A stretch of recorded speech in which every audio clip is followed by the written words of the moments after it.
আসসালামু আলাইকুম। আশা করছি সবাই ভালো আছেন, আমিও ভালো আছি আলহামদুলিল্লাহ। তো আপনাদের সাথে আজকে শেয়ার করতে এসলাম খুব সহজ একটা রেসিপি, কিন্তু খুব ডিমান্ডিং একটা রেসিপি এখন। তো এটা হচ্ছে ভাজাভুজির সাথে খুব ভালো যায়, আর সেটা হচ্ছে ধনিয়া পাতার চাটনি বা সস। তা আসুন দেখে কিভাবে তৈরি করা যায়। এখানে আমি নিয়েছি 250 গ্রামের মতো ধনিয়া পাতা, আর নিয়েছি 20টার মতো কাঁচামরিচ। আমার কাঁচামরিচগুলো খুব বেশি ঝাল ছিল না, আমি 20টা নিয়েছি। আর একটা বড় রসুন নিয়েছি, আর নিয়েছি ভিনেগার, আর দিব লবণ, লেবুর রস। তো এগুলো আমি পর্যায়ক্রমে দেখিয়ে দিচ্ছি। খুবই সহজ, এটা বানানো তেমন কিছুই না, যে কেউই পারবে। আমি আমি তৈরি করেছি, তাই শেয়ার করলাম আপনাদের সাথে, যাতে আপনাদের মনে পড়ে যায়, আপনারা এখন বানিয়ে রাখতে পারেন। কারণ এখন বাজারে কিন্তু প্রচুর ধনিয়া পাতা পাওয়া যাচ্ছে, এই শীতের সিজনে পাওয়া যায় সস্তায়, এবং কাঁচামরিচও কিন্তু খুব সস্তা। এখন বানিয়ে রাখলে সারা বছর কিন্তু বিভিন্ন স্ন্যাক্সের সাথে, সিঙ্গারা, সমুচা, মোমোস, এগুলোর সঙ্গে কিন্তু এই চাটনিটা খুব জমে যায়। তো প্রথমে আমি ধনিয়া পাতাগুলি ব্লেন্ডারে দিয়ে দিচ্ছি। সবগুলো ধনিয়া পাতা আমার একসাথে আটবে না, তো আমি প্রথমে কিছুটা ধনিয়া পাতা দিয়ে এবং কাঁচামরিচ, রসুন, তারপর লবণ, এগুলো কিছুটা দিয়ে আমি আগে ব্লেন্ড করে নিব। কিছু ভিনেগার দিয়ে, হাফ কাপ ভিনেগার দিয়ে আগে ব্লেন্ড করব, তারপর বাকিটা আমি আবার আরেকবার দিয়ে একসাথে ব্লেন্ড করব। তাহলে দেখুন, এই যে দিয়ে দিলাম আমি রসুনগুলো। কুচি কুচি করে নেওয়ার কোনো দরকার নেই, এভাবে দিয়ে দিলেও চলবে। আর আপনাদের ব্লেন্ডারে জার যদি বড় হয়, তাহলে আপনারা একবারেই দিয়ে দিতে পারবেন সবগুলো।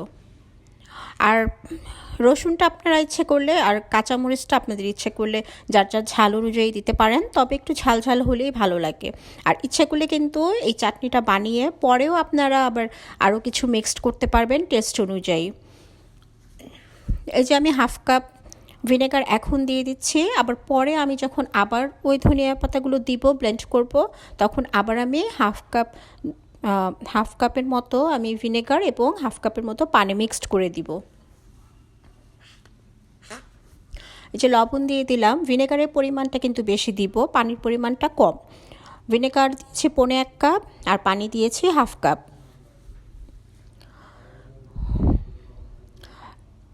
তো এখন এটাকে আমি সব দিয়ে তারপরে ব্লেন্ড করব। এই যে দিয়ে দিচ্ছি আমি 1 চা চামচ চিনি। চিনিটাও আপনারা আপনাদের টেস্ট বুঝে দিবেন।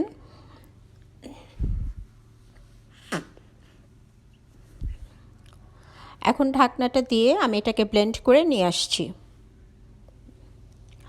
আর ভিউয়ার্স, আপনাদেরকে বলে নেই, যদি আমার চ্যানেলের ভিডিওগুলো আপনাদের ভালো লেগে থাকে তাহলে একটা লাইক দিবেন, আর যদি খুব বেশি ভালো লেগে থাকে তাহলে আমার ভিডিওটা আপনাদের ফ্রেন্ডস অ্যান্ড ফ্যামিলির সঙ্গে শেয়ার করে দিবেন, এবং চ্যানেলটি সাবস্ক্রাইব করে পাশে থাকা ছোট্ট বেল বাটনটি প্রেস করে রাখবেন, যেন আমি যে কোনো ভিডিও দিলে সবার আগে আপনারা দেখে নিতে পারেন। তা আমি এই যে বাকি ধনিয়া পাতাগুলো এখন ব্লেন্ডারে নিয়ে নিচ্ছি। দেখতে পাচ্ছেন, খুবই সহজ একটি রেসিপিটা, তেমন কিছুই না, তবুও জাস্ট খালি মনে করিয়ে দেওয়া। হয়তো বা অনেকের অনেক সময় খেয়াল থাকে না যে এখন তো শীতের দিন চলে যাচ্ছে এবং ধনিয়া পাতা খুবই সস্তা, অনেক সময় মাথায় থাকে না যেভাবে করে রাখার জন্য। ভিডিও দেখে নিলে অনেক সময় হয়তো বা মনে হয়ে যায়, তখন আমরা এটা করে ফেলতে পারি।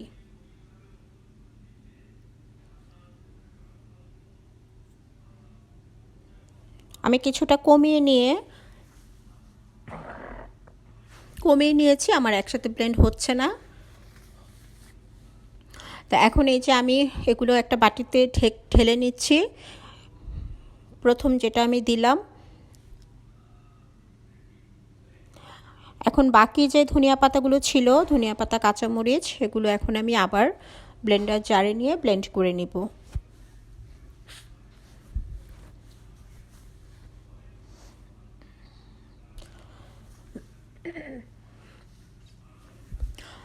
তো এটা কিন্তু আপনারা বাইরে রেখেও খেতে পারবেন, কিন্তু বাইরে খুব বেশি দিন রাখা যাবে না। এটাকে ফ্রিজে রেখে, স্টোর করেই কিন্তু নর্মাল ফ্রিজে রেখে অনেক দিন পর্যন্ত খাওয়া যাবে। আর যখন একটু দেখবেন ওপরে একটু লেবুর রস, ভিনেগার মিশিয়ে দিলে কিছুদিন পর, তাহলে কিন্তু আরও ভালো থাকবে।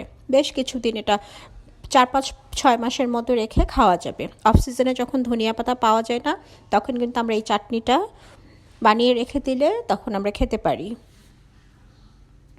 তো তো বাকিটুকু আমার হয়ে গিয়েছে। এখন এই দুইটাকে আমি আবার একসাথে ব্লেন্ড করে নিব।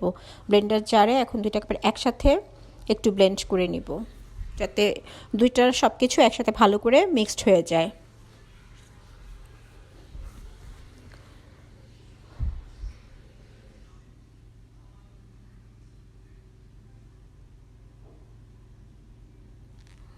একটু গুলিয়ে নিচ্ছি, গুলিয়ে নিয়ে একটু দেখে নিচ্ছি আমার লবণ চিনি এগুলো ঠিক আছে কি না। তো আমার কাছে মনে হলো আরেকটু আমার লবণ লাগবে, আমি আরেকটু লবণ দিয়ে নিচ্ছি। এটা কিন্তু কোনো সমস্যা না, আমি ব্লেন্ড করা পুরো হয়ে গেলেও কিন্তু পরে আমি আবার লবণ চিনি লেবুর রস বা গার্লিক যেটা আমার দরকার হয় আমি কিন্তু আবার মিক্স করে নিতে পারবো। তো এখন আমি 2 পিস লেবুর রস দিয়ে ব্লেন্ড করব। আবার একবারে ব্লেন্ড করা হয়ে গেলে আমি যখন ঢেলে নিব তখন কিন্তু আমি আবারও হাফ লেবুর রস ওটার মধ্যে মিক্সড করে দিব। সেটা আমি আর দেখিয়ে দিইনি, অফ ক্যামেরাতে লাস্টে আমি আবার লেবুর রস মিক্সড করে দিয়েছি। লেবুর রসটা দিলে একটু টকটক হয়, জিনিসটা খেতে ভালো লাগে, টেস্ট লাগে। আর ভিনেগারটা তো দিতে হবে প্রিজারভেটিভের কারণে, কারণ ভিনেগারটা প্রিজারভেটিভের কাজ করে। তো এই যে দেখুন চাটনিটা কিন্তু আমার রেডি হয়ে গিয়েছে, খুব সুন্দর হয়েছে। তো এই পর্যন্ত ছিল, সবাই ভালো থাকবেন, আল্লাহ হাফেজ, আসসালামু আলাইকুম।